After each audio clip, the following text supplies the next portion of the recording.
Minute.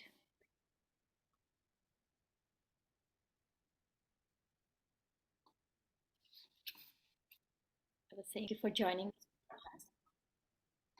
So, Grad Achiever is bringing in a podcast with another great speaker here with us, Steve Gardner. And before we get into the details of the podcast itself, I would like to take a minute to introduce you all to our platform, Grad Achiever community itself. It's a community that has been founded by women, and the intent here is to create a community for all the high schoolers and parents because right now there is not a single platform out there. We have to literally go in and join multiple Facebook groups and WhatsApp groups to really get what we need. So idea is to break those silos and bring everybody here and try to help each other into this journey, which is quite overwhelming. So I definitely would like to request you all to log into our platform and check out various things that are really helpful for your students and if there are high schoolers for you guys. With that said, now I'd like to take a quick minute to introduce our speaker, Steve Gardner. He is a college admission expert with over 15 years helping teens get into their dream colleges. He has helped them in a variety of domains, including communication, personality development, and the list goes on. And the intent that he strives to get out of this whole journey is to not only make them successful in their college journey, but also helps them to become good citizens in their community. With that said, Steve, on to you. Wonderful. Thank you so much, Kavita. And I just want to also extend my endorsement of the platform as well and my encouragement for everyone. I have only spent hours on the platform, not dedicated years of my life like some of you parents have, some of the mothers who are running this. But it's been fantastic just seeing all of the resources. So what a gift that you are giving to the community. And I really, really honor that. As someone who has worked with a lot of families, there are so many instances where having the information in one place and having access to ask questions and get answers in one place, I know that for so many families that is just so valuable. So thank you for doing that.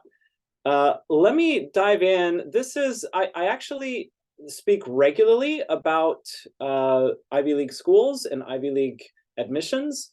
My podcast is the Ivy League Prep Academy podcast, and my course is the Ivy League Challenge. So we do a lot in my universe around Ivy League admissions, and I specialize in early college prep. So I work with a lot of students who are in 8th grade and 9th grade and help them build up their resumes. But understanding the audience today, I included a lot of information that I hope will be helpful for first-gen families. In other words, families where the parents went to school in another country and now they're trying to figure out this really wacky US university admissions process. And the mistakes that I see over and over and over again. I am literally writing a book about these issues for first-gen families, and I just wanted to include some of those details there as well. In the lower right-hand corner, you can see a link to my podcast. The podcast is the Ivy League Prep Academy podcast, and you can find it at that URL or anywhere that you get podcasts, at Spotify or Apple or whatever. And a lot of, I can go as far as I can go in an hour today, but there are hundreds of episodes there, and that can be very helpful as well. All right, so I want to begin by sharing a true story. This is not Jacqueline, but we're going to say that this stock photo represents someone who is a very, very real person, someone that might sound familiar to many of you. Jacqueline was a absolute overachiever. She worked so hard throughout middle school and then high school. And the reason for that is she had dreams of going to a very selective college. So she was a top student. She actually worked hard to become an athlete. She was in student government. She did even more than that. She did everything that she could to make it to her dream campus, which was not an Ivy League school, but the Ivy League, as hopefully some of you know, maybe most of you know, is a sports league, right? It's the 8 colleges that play each other in sports every year.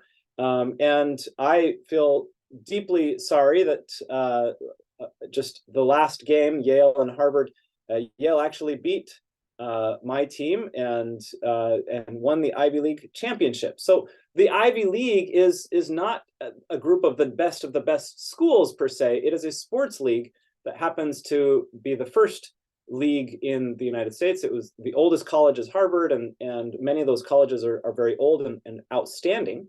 But there are other outstanding colleges as well that are not in that sports league, and Stanford is one of them. And this particular student, Jacqueline, really wanted to go to Stanford, and she gave her all throughout high school. She sacrificed sleep, she sacrificed fun and friends, and did everything she could do to be competitive.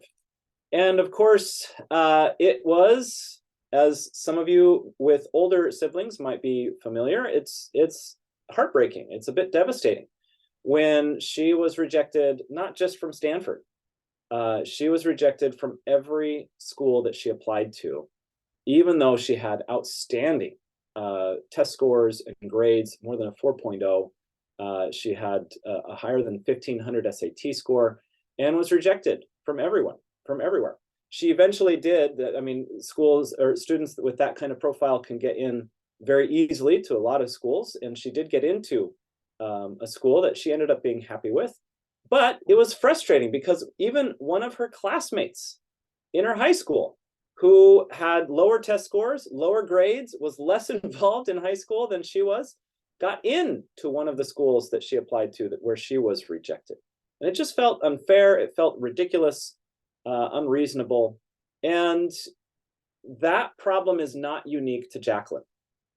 Okay, these statistics are nothing new, not a surprise to anyone here. The admission rates for schools like UPenn have gone down so much in just the last 30 years, it's hard to even recognize what is happening. So some of you may be feeling like, man, you are unfamiliar with the landscape in the United States. A lot of parents who went to school 30 years ago are also completely unaware of the landscape today. So even US families are really struggling with this. But of course, families who didn't go to school in the United States have that extra level of frustration. It took about 30 seconds to find these links, and we can find the same one in about 3 months. It will take about 30 seconds once we get the new news about the next round, because it does look like, based on the number of applications so far going into top tier schools, it looks like this will be another record-breaking year. Okay, and so here's what most families are told when they ask, how do I stand out? How do I become competitive for a top tier college, right? I want to go to a good college. I want to go to a great college. What do I do? And I don't know where you all are in the United States, but I can tell you, if you're asking this question, then you're probably going to get these same answers. Number one, take the most rigorous classes available in your school and get great grades. Number two, demonstrate leadership in as many ways as possible, right? Number three, sometimes number three is not included, but oftentimes you'll hear people volunteer, do 300 or 200 to 500 hours volunteering is a common number that you'll hear. Develop some kind of spike or wow factor. And then, of course, the test scores are critical as well. And so we don't stop and think, though, that if you're getting this advice and someone else in the school down the street is getting the same advice, and everyone else around the country is getting the same advice, anyone who's asking this question is hearing the same advice, is that a reason to stop and wonder if this advice will actually lead to standing out or not? If lots of people are doing this, does that actually help my child or help me to stand out? And we don't ask that question. Instead, we feel a bit overwhelmed by how much there is to do. And we say, okay, well, here's the thing, right? I'm only a teenager for a few short years. I'll have the rest of my life to benefit from these couple of years of sacrifice. And so I will sacrifice, my sleep, my comfort, my friends, my fun, and the rest of my life, I'll be able to benefit from this. And so there's no stopping to ask, is this the right strategy? We trust those that say, do these 4 things, these ones right here, or 5 if they add volunteering. And we say, okay, if that's what I got to do, clearly I'm not going to have time to sleep. I'm not going to have time for enjoyment. But let me just be ambitious for a few years. And once I'm into my dream school, the rest of my life, I will benefit. And they just feel like, you know what, that's a price that I'm willing to pay. If I can get into that dream college, I'm willing to pay that price. And I want to just really, I want to stop and before I get too far and people start to think, am I one of those people who says, don't even care about the ranking of your school, don't care about which school you go to, they're all the same? No, that's not me at all. In fact, the very first lesson that I have with my students, I share some of the most amazing experiences I had at Harvard. I believe that I am a better human being as a result of going to an excellent college. I am a better person. I'm a better member of the community. And my experience at Harvard was better than I dreamed it would be. Okay, so I have no qualms with being ambitious. In fact, I think that ambition is amazing, that we should encourage that among our teenagers, and no one should be discounted or hushed when they ask questions that show that they want to be ambitious, right? The reward is worth working very, very hard for. It's a tremendous experience being able to go to one of these schools. If I had more time, I would share a couple of the stories that I share with my students that just kind of illustrate how powerful this process can be. But this strategy that everyone gives you, that everyone says, this is how you make it into Harvard, or this is how you make it into a top tier college, right? Take the most rigorous classes and get great grades, get top ACT or SAT scores, volunteer, develop an X factor, and demonstrate leadership in as many ways as possible.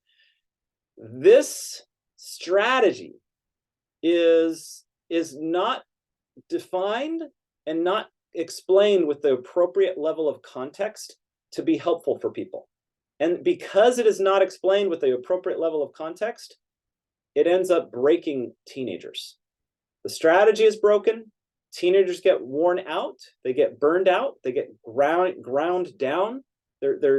I've seen this over and over where teens really lose themselves. And instead of this healthy ambition, it turns into toxic desperation, where ambition, which is wonderful, becomes desperation. And desperation is not wonderful. It does not lead to positive results.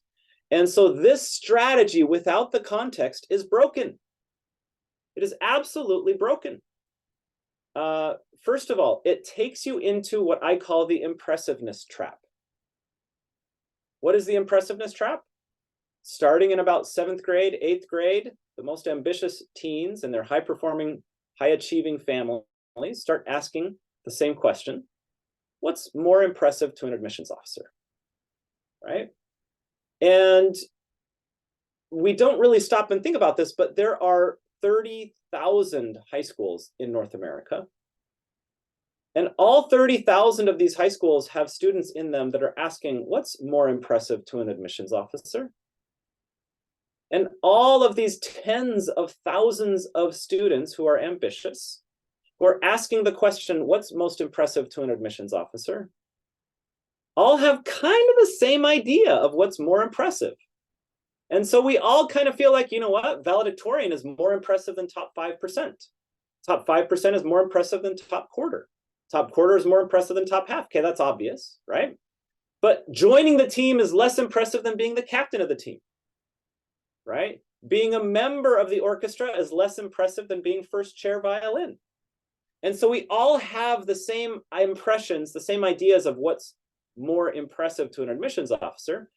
And when you use the impressiveness mindset, that question, to navigate high school, you will decide that, man, I need to sacrifice my sleep, my fun, my friends, everything that's important to me so that I can go do the more impressive thing. Yeah, that's important because there's no way to do this. You don't have enough time.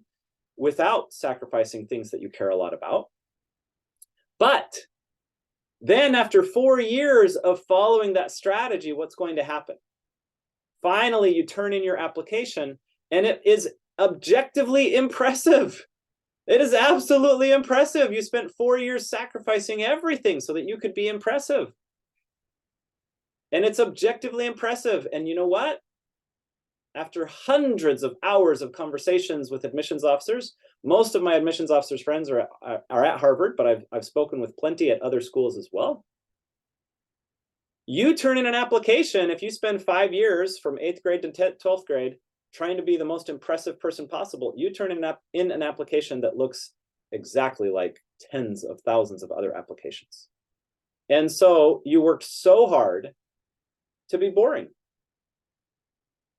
There's not a different way to say this. Your application is boring. Okay? And when there are 30,000 high schools, that means there are 30,000 valedictorians. There are 30,000 team captains of all the teams that you're fighting so hard to become a team captain of. There are 30,000 first chair violinists. All right. So being impressive through high school, focusing on impressiveness is a trap that does not give you the rewards that you're looking for. And as you're trying so hard to become impressive, sacrificing your fun and your sleep and your friends is actually not a small deal. The play that teenagers are inclined to take part in actually builds so much of the metacognition, the empathy building, the problem solving, relationship building, understanding how to lead, to communicate. A lot of that happens during play, which is, a relatively small thing. Maybe we can relearn how to play after high school, but yeah, maybe it's not so small. Sacrificing sleep is a much bigger deal. The irony of trying to sacrifice sleep so you can fit in everything that you need to do when you're a student is, absolutely shocking. Also, in the very first lesson that I teach my students, we talk about sleep. Why? Because of the research out of the Sleep Science Center at Stanford and UCLA, that joint Sleep Science Center, fantastic research that shows us, look, sleep deprivation has the same effect on your cognition, on your ability to learn, on your ability to remember things, on your ability to transfer short-term learning to long-term memory. That whole process requires a refreshed brain, and sleep deprivation has the same effect as intoxication. So we have our most impressive, our most ambitious teenagers who would never dream of showing up to school drunk, who are so sleep deprived that cognitively they're functioning as if they are drunk in school. And then because you can't learn as quickly, your brain is not as clear, you're not as focused, you're not as capable of remembering the things that you're learning in the first place. Now you have to spend more time reviewing it 3 or 4 times to get it in, where otherwise you might have been able to do it once if you had enough sleep. Anyway, some of the things that we sacrifice in order to be more ambitious are actually just silly. And sleep is definitely one of those. All right, so we sacrifice fun and sleep and friends and everything because this reward is so high. If we can just get into the great school. And then there's the killer. We don't realize the other thing that we're sacrificing. When you say, let's just be as impressive as possible. In fact, let's go find the resumes of someone who did get into the school that I want to get into, right? Let's go see what they did, and let's just be that person. The underlying message that we don't think that we're sharing with our teens, that we don't realize we're communicating, we're telling them, look, go pretend to be this person. This person was good enough to get in. Here's what they did. You do what they did. You pretend to be them. And maybe you'll be considered good enough too. And obviously that is a dangerous message, right? That's not the message that we want to be sharing with our teens. And so what is important to our teen actually should be important in their college prep journey. Our teens' values actually are the one thing, their single greatest differentiator, which we'll get to in just a second. Okay. And I think this is important because I'm going to challenge for just a second after I told you I really love being ambitious and using college admissions to encourage ambition. But I have seen plenty of my own classmates be very frustrated at this stage of their lives, very frustrated, very unhappy. And I know plenty of people who really wanted to go to the Ivy League, but were rejected, and who go on and become really successful and really happy, really fulfilled. And I would say that the difference in your life, what we really care about is a much longer term horizon, right? What we really care about for our teens is that they lead a happy and meaningful and successful life, not that they go to any particular college. And we care about the college because we believe that that college can help them to lead that more meaningful life, that more meaningful, successful, and happy life. And what we sometimes discover as we do this is that, our resourcefulness, our self-efficacy, our ability to build relationships, our mindset, our ability to see problems as a challenge and not a stress, those are the things, regardless of the school you go to, that are more likely to lead to a happy, meaningful, successful life. And so it's fortunate that those are the things that also make you more competitive for a selective college. So we don't have to choose one or the other. But if we neglect resourcefulness, self-efficacy, friendship building, metacognition in general, if we neglect that element of our own personal development and our own personal growth, in order to become more competitive for an Ivy League school, ironically, we become less competitive, and we also cut out our teens, legs from under them. We make it harder for them to lead a successful life. Okay, and here's the biggest kicker of all. Schools don't want 2,000 clones of the same person. So if everyone's getting the same advice, and everyone that's working really, really hard is doing all those things that I just talked about at the beginning, right? In order to be competitive, then we have tens of thousands of applications that look very, very similar to each other. And admissions officers have told us over and over and over again, they're not looking for 2,000 clones of the same person. They want to find a way to bring together a class of students that is rich and diverse, has all kinds of differences in all kinds of different ways. And that ecosystem of different types of people functioning together to solve problems is what they feel like is the secret sauce. They don't want 2,000 clones. They don't want 2,000 of the same kind of person. Okay? So what ends up happening is you end up being one of the valedictorians that Harvard gets every single year, where Harvard could take just valedictorians and fill not one, but two freshman classes every year with leftovers. And yet only a tiny fraction of those valedictorians are admitted to Harvard. A lot of their classmates who scored lower than them are admitted over the valedictorians themselves. And Drew Faust was one of the outspoken people who talked about this, the dean at Harvard, up until just a few years ago. And she's not the only one. Okay, there are plenty of people. Stu Merrill at MIT talks about this pretty frequently. Stanford is pretty outspoken about the fact that they care a lot about the holistic process. Dartmouth is another one that's very, very vocal about this. Yale as well. Anyway, a lot of schools talk about this, but when we get stuck in our Facebook groups with other parents who are stressed out about whether or not we're impressive enough, then we can lose the healthy process. And so I know that we are at about the halfway mark. I want to turn the presentation over to Kavita to share something about the platform. And then we'll come back and we'll talk about, okay, so that's the mistake that so many families are making. That's probably the mistake that we've been making. So what do we do instead? What can we do instead of that? And so Kavita, let me turn the time over to you for just a few minutes, and then you can let me know when it's my turn to come back. I'll stop sharing here. Thank you, Steve. We'll get into the crux of what to do next. Ritu, over to you to give a quick tour of the platform, please. Thanks, Kavita. I'm just trying to share my screen.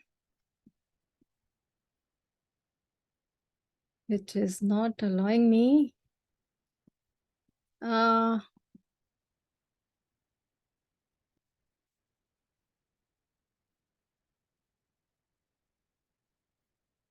Kavita, is it possible to share your screen? I'm not able to share mine. Not sure why. And I'll just take a quick walkthrough for everyone. Are you able to see my screen now? Yes, we can see. Thank you. All right. I can give a quick walkthrough to everybody. Uh, Again, yeah, I can just if can give a quick walkthrough if you just open all the options for me. Um, so thanks, first of all, Steve, for sharing such insightful information with our audience today. Thank you so much. Hey everyone, this is Ritu here. I'm one of the member of Grad Achiever core team. And as Kavita has stated earlier, that we have built this free platform for high school students, parents, tutors, mentors, and counselors who are looking for or sharing college admission related informations. This platform is equipped with many useful college admission related resources and informations. And we are trying to provide all of it at one place. So let us give a quick walkthrough to our website. Let's start with the events, right? You can find many college related events here. Even you can post events and share with others if you are aware of any. So it just go through several approval process within our team. We just validate the credibility of the events and then we share it with all the audience. Then we have groups. You can join these groups specific to your area of interest, or even you can create your own groups related to your college or related to your school, or invite others to have very focused discussions within those groups.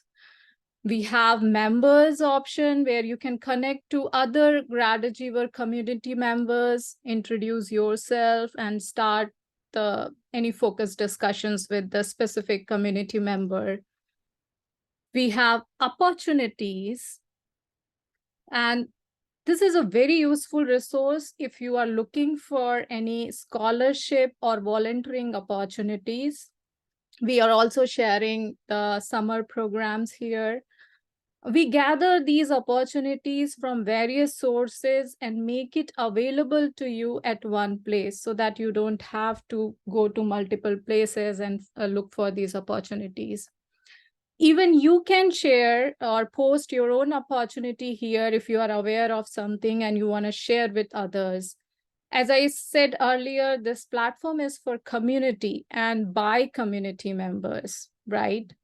We have another section called resources. This is another very useful section where you can find various informations,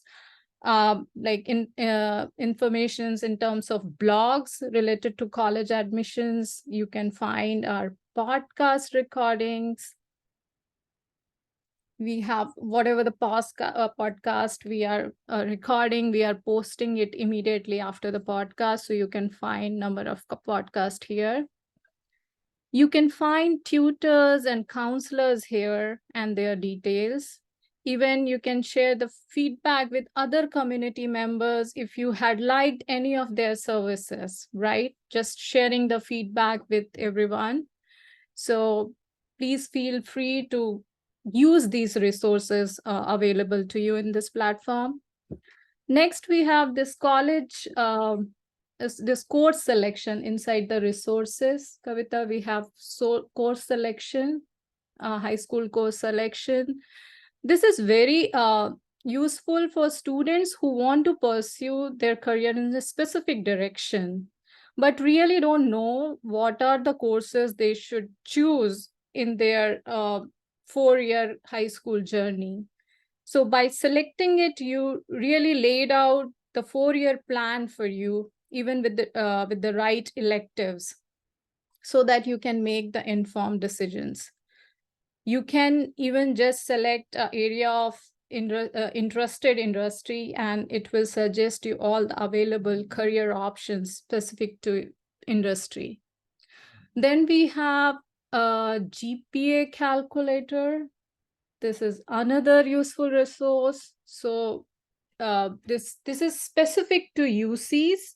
Since UCs calculate the GPA differently than the rest of the colleges, It takes into account the difficulty of courses you have taken and assign extra points for the honors and AP and transferable college courses. So it calculates differently, and that is why we have another specific resource available to you for UC's GPA calculator.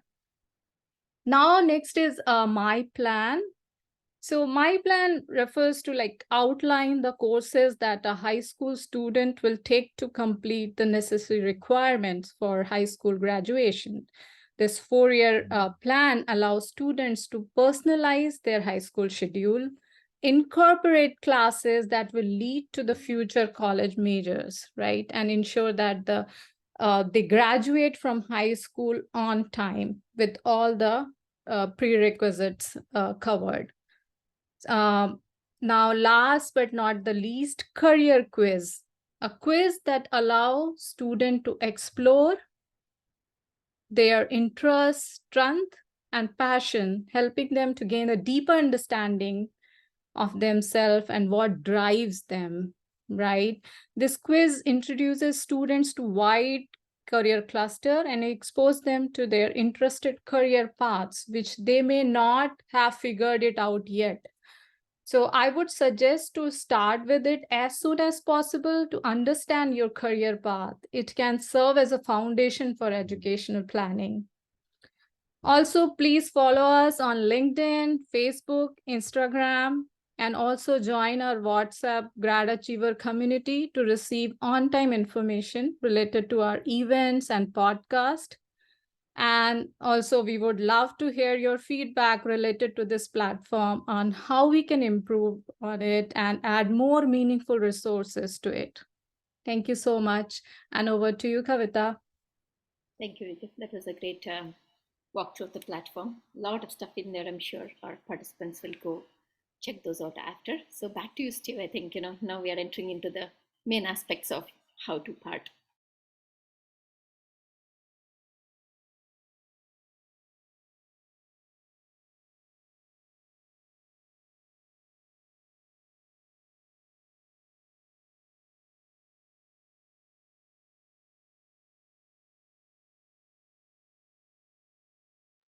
I think, Steve, you're on mute. Thank you for letting me know. I didn't realize that. I just gave you the greatest endorsement. I just said, my goodness, I'm so appreciate the platform and what you just described, because in part, a lot of what you've just given are some of the tools that can empower people to do what I'm going to teach them to do now. So those of you who are listening in, what do we do now that we realize, my goodness, there are 30,000 high schools in North America? Even if my child is valedictorian, he'll be one of tens of thousands, or she, right? And so how do we then take this information, we know that the context is incomplete. How do we fill in that gap? How do we understand the admissions officer's perspective so that we can actually gain that advantage that we're looking for and stand out in these applications? Okay, and so the first thing that I love that was just shared is we've got all this information about how do we find your future careers and how do we gain that extra level of self-awareness? Because some of the activities that are filling your teens' time are also wasting their time. And if we do have teenagers here, I want to speak directly to you. You know which activities I'm talking about. There are activities that you do simply because you were told that it looks good on an application. And there are too many to name here, right? There are just too many of these activities that are very time consuming. They don't fill your soul. They don't nourish your soul, right? They don't recharge your batteries. In fact, they might drain your batteries a little bit, and then you're even more drained when you need to do your schoolwork. And so you're doing these activities, but you've been told, you need to do it all 4 years. It looks good on a resume. And so we have all these activities that waste your time and your energy. And we need to clarify which activities actually do not waste your time and energy. And to do that, we actually begin with the teens' core values. Okay, what are your core values? What matters to you?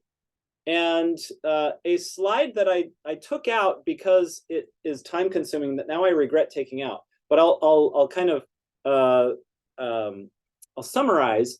There's a few of the questions that we ask to help teenagers figure out what actually matters to them, right? And these are the things that, you know, if a teenager knows that they're interested in one subject, that's great.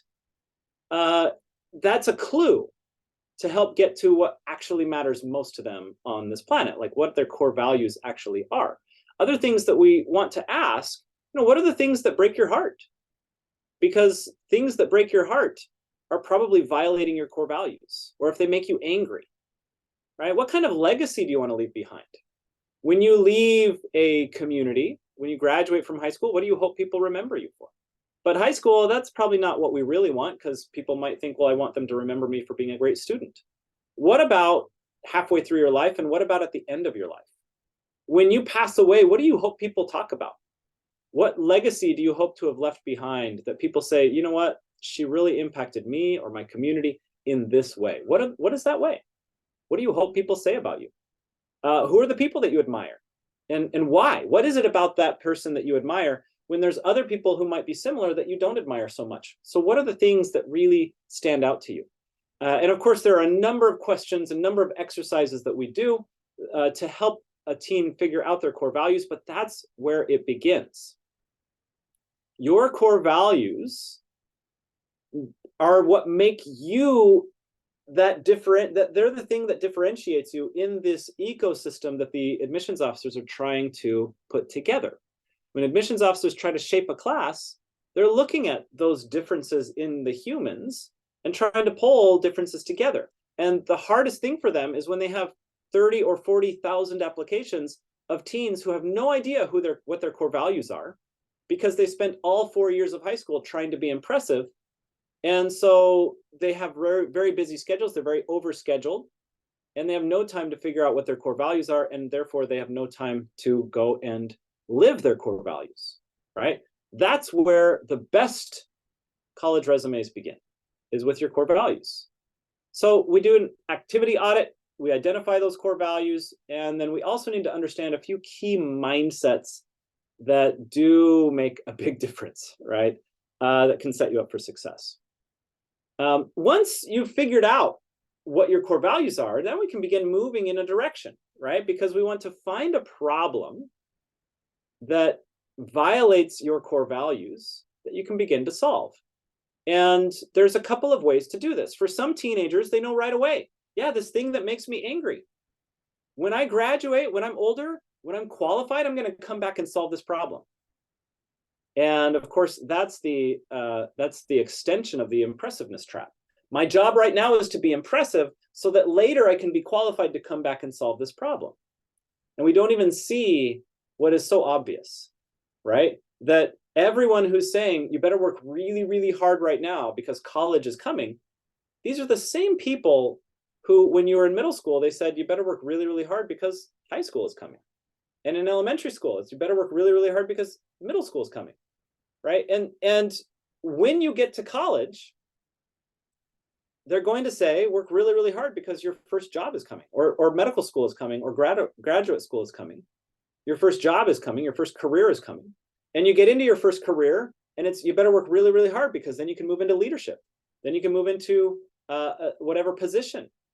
And people live their whole lives working really, really hard because the next thing, which feels more important than the thing that's happening now, is about to happen. And so we work really, really hard to prepare now so that we're ready for the next thing. And what we neglect along the way is the fact that as soon as we figure out what our core values are, we can start living our core values. And that preparation to become better qualified for something in the future actually happens at a faster rate when we do that. And so I'll tell you, when you spend time on Harvard's campus, when I take an unofficial, unscientific survey of the students, my friends on that campus, how many of them were not working really, really hard in high school to prepare for college? How many of them were just so focused on their thing? They were so almost quirky about their thing, their mission, their quest, They had a thing that they cared deeply about. They didn't have time to worry about being impressive for college. They were worried about their thing. And what we find is that this myth, this trance that society is just stuck in, work really, really hard, because the next thing is when life really matters, right? The next thing that's coming, that's what you need to be prepared for. That's when life starts to matter. It's like the Einstein quote, right? That fish don't realize they're swimming in water, right? We don't realize we're in this trance. Prepare now, because the important stuff is about to come. Actually, once you figure out your core values, you can identify problems that violate those core values. And as a 14-year-old, as a 13-year-old, 14-year-old, you can begin working to solve those problems. You can begin working to solve the issues that violate your core values. And as you work to solve those problems, guess what happens? You develop the mindset, the skill set.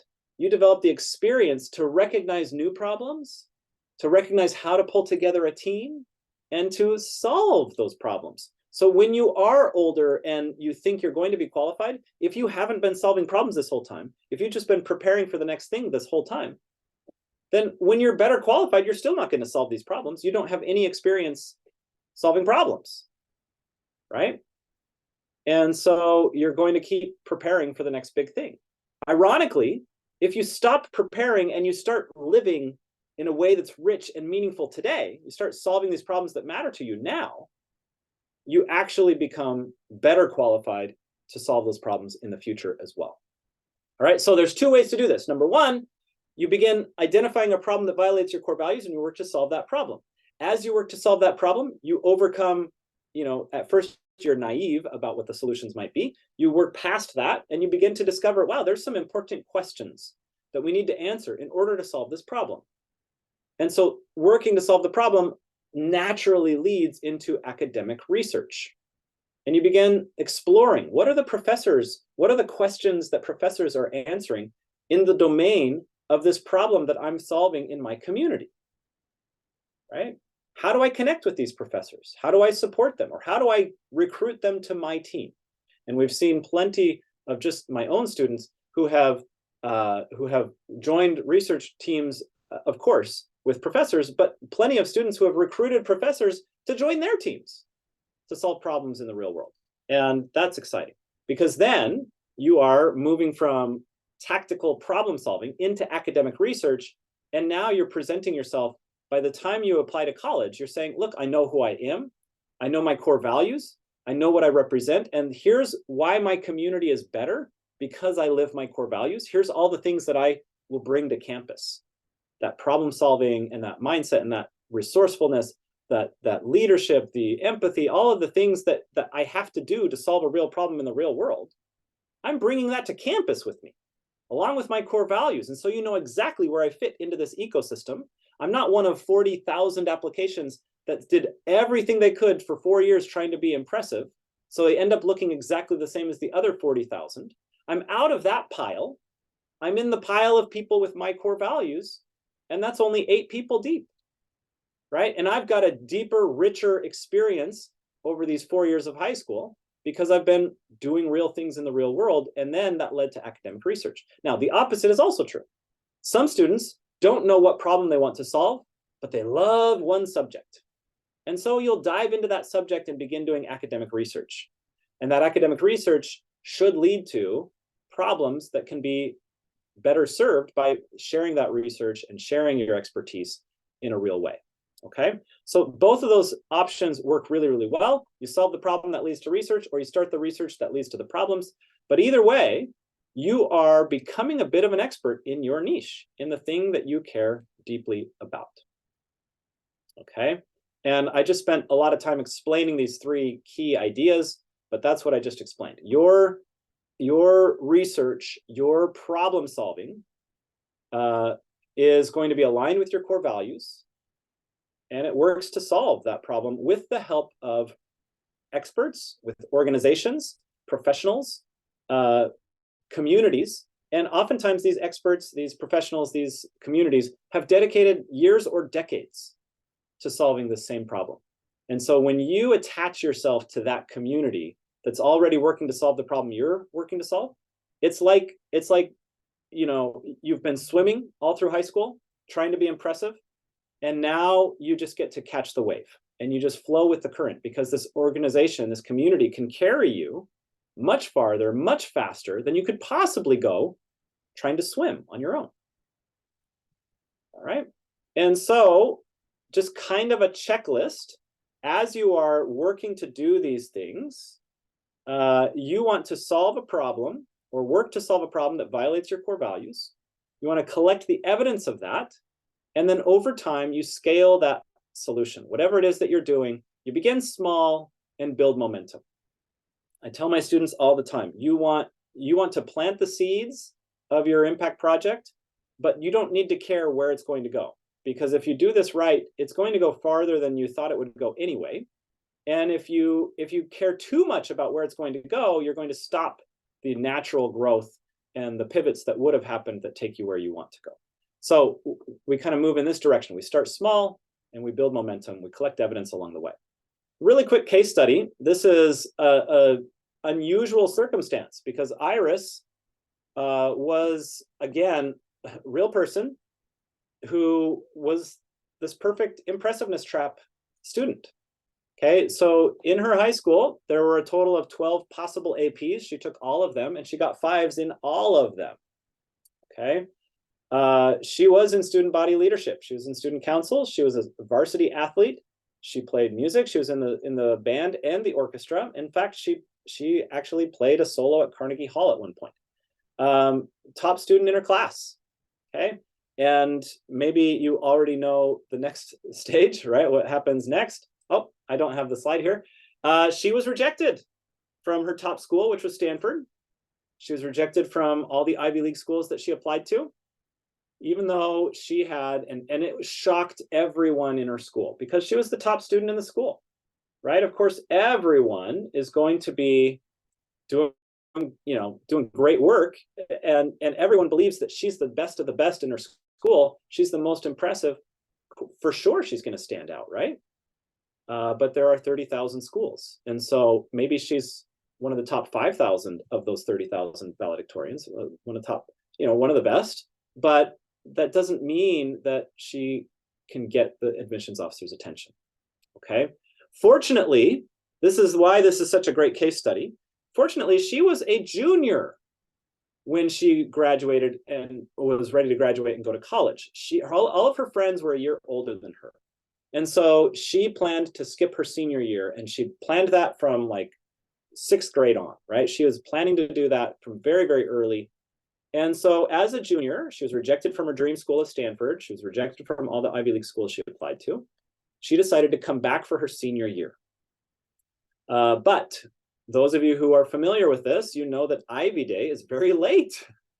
So she didn't know that she was rejected from all of her schools until Ivy Day, right? So she only has months before her senior year. If she goes back for her senior year, she still only has a few months to do what we've been describing. But we did it, okay? She dropped everything. She dropped out of sports. She dropped out of music. She wasn't in the band or the orchestra because she loved the band and orchestra. She loved music, but the orchestra and the band that she was in was not as dedicated as she wanted it to be. So she was always just there because that's impressive on a resume, right? She was in student council and she couldn't quit student council until the end of the school year, but she didn't run for senior year. She dropped out of every club that she was in. She did not go for tennis, which was her varsity sport. She dropped all of that so that she had time to figure out her core values, which took over a month. Real introspection, 6-7 weeks of deep thinking and answering these questions. But once she figured out her core values, one of those core values was gender equity.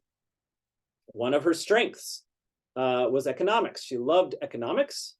And so Iris did something very cool. In her senior year application, everything centered around this person whose core values align with gender equity and then bridging gaps. So her theme was that she helps different organizations or different groups of people see past their differences to get along.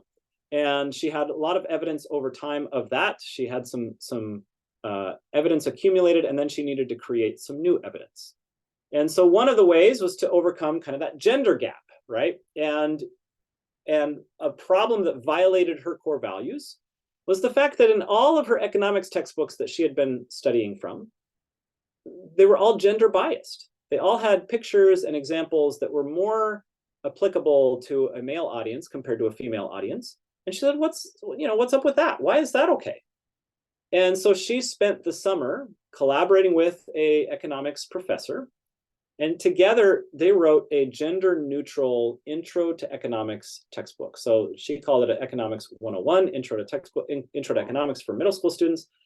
That sounds shocking, and it is. I mean, if you're going to create an actual textbook that takes professors 2 or 3 years to write, she wrote kind of a guide to an intro to economics, right? Some of the main ideas.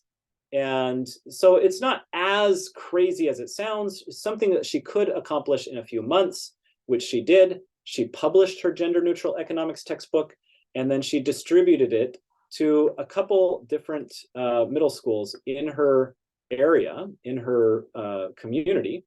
And so there were actual schools that adopted her textbook before she applied, and she couldn't apply early decision to any schools because she wasn't done in time. But she applied regular decision to Stanford, her dream school, regular decision to Ivy League schools as well. She had proof of her core values through her application that centered around this theme.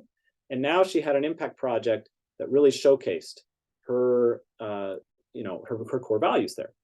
And the second time around, we have a much better ending to the story. She was admitted to several Ivy League schools and Stanford, which was her dream school all along. And she is currently a junior at Stanford studying economics and computer science. And last I spoke with her, which was quite some time ago, I haven't spoken with her in almost 2 years, but last I spoke with her, she was doing great, absolutely loving life. And that resourcefulness that we talked about, that problem-solving element to approach to life, she said it has served her so well at Stanford. And that is exactly the approach that the successful students at Stanford have. And so it's not just Harvard. In my experience, her experience at Stanford was very, very similar. And I want you to know, some of you are feeling like, man, this is overwhelming. This is so much. But you can do this, okay? You can do this. There are ways to showcase your core values. And first you have to figure out your core values, right? You have to discover those core values, but then to identify problems in your community that violate your core values and work together to solve those problems. You can do this. And what we see is, instead of where most of the counselors that I talk to, they talk about how students are so excited in 7th grade, 8th grade, 9th grade. They're so excited to get started and move forward. But over time, they just kind of burn out. They get absolutely worn down as they work so hard throughout high school. And I see the opposite. I see students who are nervous in 7th grade, 8th grade, who are wondering if they're ready for high school, let alone ready for college prep. And each year, they just become more and more confident because they're living more and more closely aligned to their core values, where everyone else is kind of looking around at their peers to figure out how to behave in any given situation. Students who know their core values look inwardly. They can see what's most important to them and align their decisions with those values. And so their confidence grows each year of high school as they become more and more prepared. And so we are running up against time, and I do want to make sure that we answer all of your questions. I saw that Kavita already mentioned in the chat. Feel free to post your questions here. I have a lot more to discuss. In fact, the slide goes on that how do we overcome strategy impediments and how do we get started. I have a lot more, but an hour just goes so quickly. And so I will pause here so that I can answer questions as they come in. And do we have questions already, Kavita, or are we just ready to take them as they come? We are ready to take them as they come. Perfect. So go ahead and type in, or is it okay to just unmute themselves? Is it okay to unmute yourself? So unmute yourself if you want to go faster, or type in if you have a question that you want to type in. I'm happy to help you out however I can.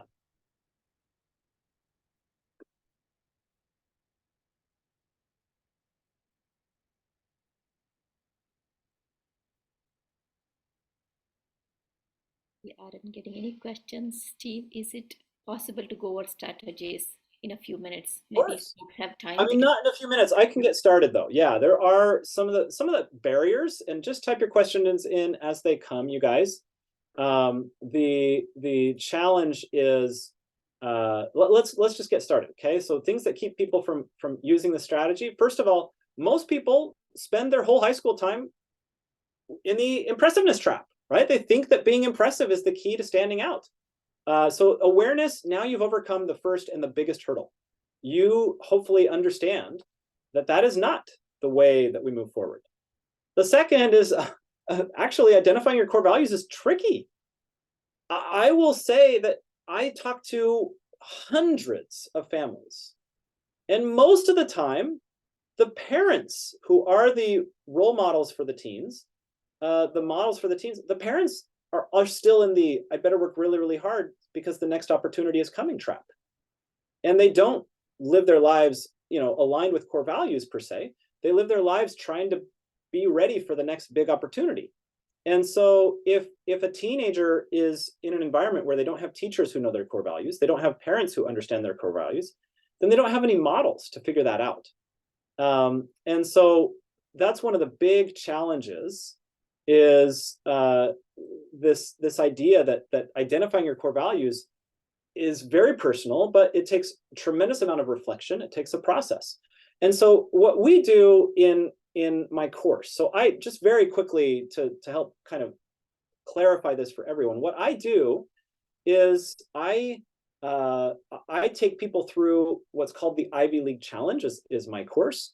And the Ivy League Challenge in phase one, that entire first month of the challenge, we're working to figure out the teens' core values, and we're answering those questions, and we're asking a number of we're assigning the teens to do exercises that help them figure out their core values.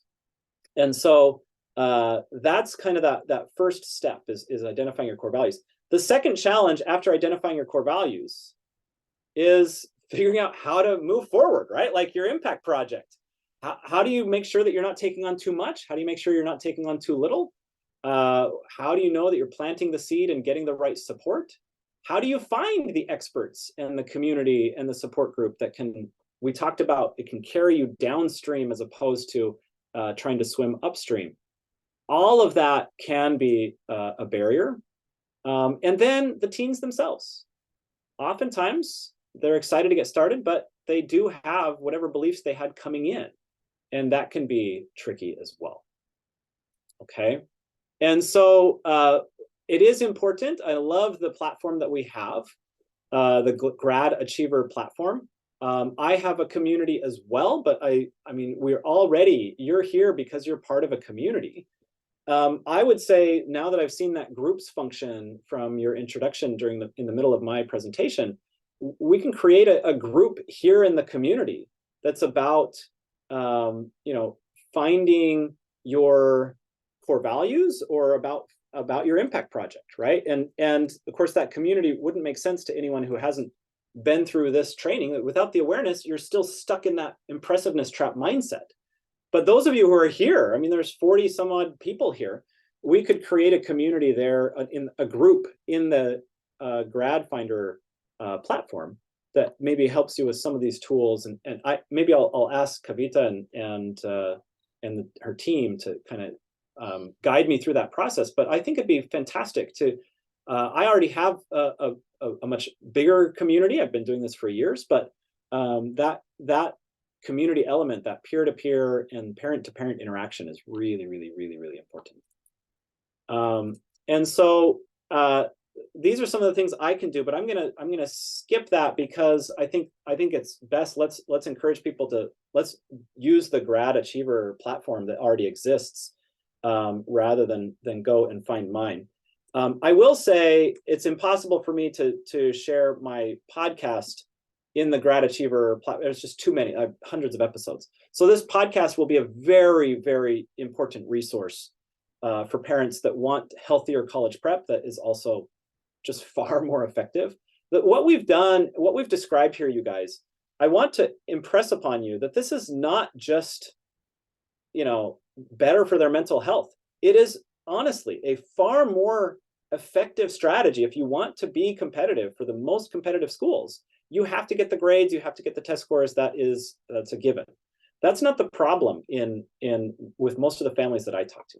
The problem is, how do you take yourself out of the impressiveness trap and pull yourself out of that pile of tens of thousands of hardworking, ambitious teens that don't, that all look the same?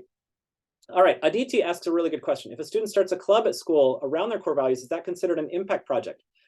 Aditi, that's a great start. Starting clubs is not that exciting. So a club maybe isn't the best way. There are problems with clubs. Number one, generally schools have rules about how a club can function, and oftentimes they require a teacher to be there to support. And so you kind of end up with a bit of a bottleneck with a school club. Whereas if you just create an organization or a community that is not bound by the school, that sometimes can grow a little bit easier and a little bit faster. But the other thing is, saying you started the club is not helpful, but saying what the club did is helpful. So what matters is the impact that the club had. If you started a club, it doesn't really matter. If you started a club and 300 people attended every week, there's some impact there. Something is bringing 300 people there. That's important. But starting a club by itself is not important. Attendance by itself isn't that important. What did those 300 people do as a result of being in the club? Or 30 people, and 300 is amazing. That would be incredible. But what did the 30 people do that you organized? That's the thing that matters. So starting a club is a great place to start. It helps the team to feel like they've built some momentum, which is really, really good. But it's the thing that the club does that's actually going to make the difference, if that makes sense. Yeah, got it. Thanks so much. You're so welcome. Let me just go back and see if I've caught DK. Yeah, you can contact me through that. You can also, the ivyleaguechallenge.com is I'll just type that in here. The ivyleaguechallenge.com, that's my website, and you can learn more about me there, but the Grad Achiever platform is a really good way to find me. And then my podcast is where you can get the information. Tips on how kids identify their core values. Oh man, Geeta, that is such a great question. It is so complex though. Some tips are, teens often don't want to talk about deep reflections with parents. But they love to talk about it with other teens. So what we do in the Ivy League Challenge is we actually meet in cohorts where teens can go into breakout rooms and answer the questions that I give them. We found that that's very effective, but parents are a little bit handicapped because teens generally aren't open to exploring. Right now, they're kind of testing boundaries there and trying to create some independence, even if they don't act like they want to be independent. It's healthy at that age for them to try to become more independent. And so parents can play that role with some teens, but it's tricky. All of the questions that I asked there are the things that you're going to, those are the things you're going to ask and ask the teen to reflect on. What legacy do they want to leave behind? What breaks their heart? What makes them angry? What brings them joy? Whom do they admire? What holds their attention for long periods of time? And all of those are just clues that we use to kind of probe deeper. And it's the reflection and the questions and then the probing and the conversations, that combination helps the teens kind of narrow down the different options, the different values that matter most to them. I did see another one. What kind of activities showcase your personality to colleges? So activities that highlight your core values, right? And the best way to do that is to begin working to solve a problem that violates your core values, or begin building a community that reinforces your core values. And it's usually easier. It's usually simpler to understand solving a problem that violates rather than building a community that builds your core values. But those are the two options, kind of broadly speaking. And so generally, a teenager does not have all the skills they need to solve a real problem in the real world or to build a community. Think of all the work that went into building the Grad Achiever platform, and man, how many hours and what kind of effort that required.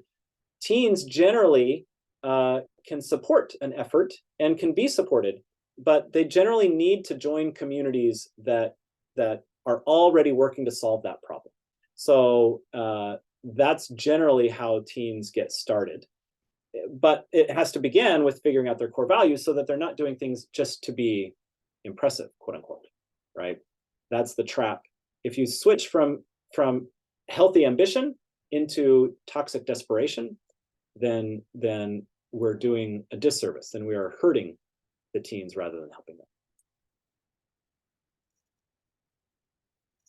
Thank you, Steve, and all the participants here for staying back 6 minutes extra. This was really a packed podcast, and definitely appreciate if you can start a community, Steve. We'll interact with you, and I'm sure there'll be a lot of discussion that's gonna take on over there on the platform. But I truly appreciate your time and all the tips you shared so far. You're so welcome. Thank you for inviting me. All right. Thank you, everybody, and have a good rest of the weekend and a great week ahead.